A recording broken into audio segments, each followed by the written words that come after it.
I want to give you each a chance to have any last thoughts or final advice for an aspiring leader in terms of maybe things to think about, preparation, anything that would just you want to make sure we share before we wrap up.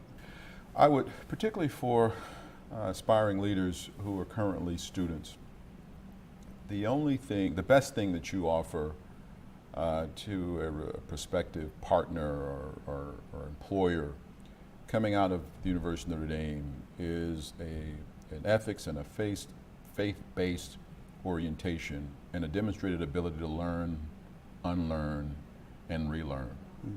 And the leaders who are going to thrive in the face of adversity today, tomorrow, are no different than the ones yesterday. And those who embrace this notion of life is what happens to us while we're making other plans.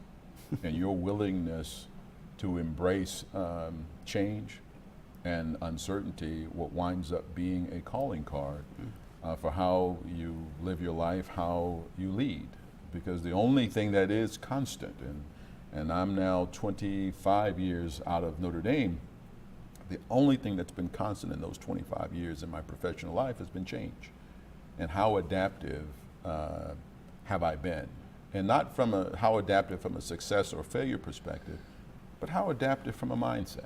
And so for me, my parting message to the student body here is that you're being taught very significant building blocks that will be tools for decision making in the future. But embrace the change. Don't fear it. You're more than prepared to deal with it. Thanks. Joe?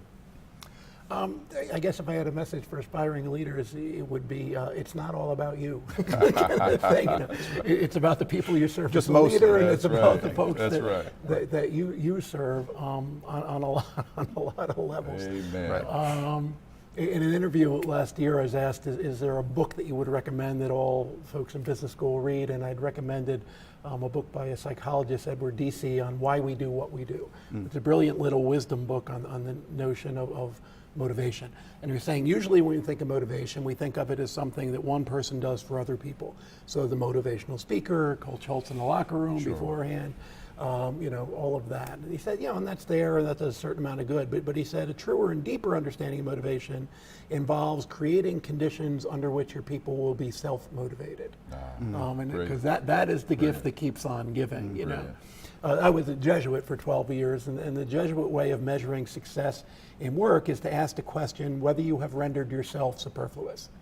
If things go well only when you're standing there right at the center of things, and things fall apart when you're not, then you haven't done a very good job of developing your people and equipping them. So believe in yourself, but also believe in your people, and help them kind of develop their potential, and then stay out of the way.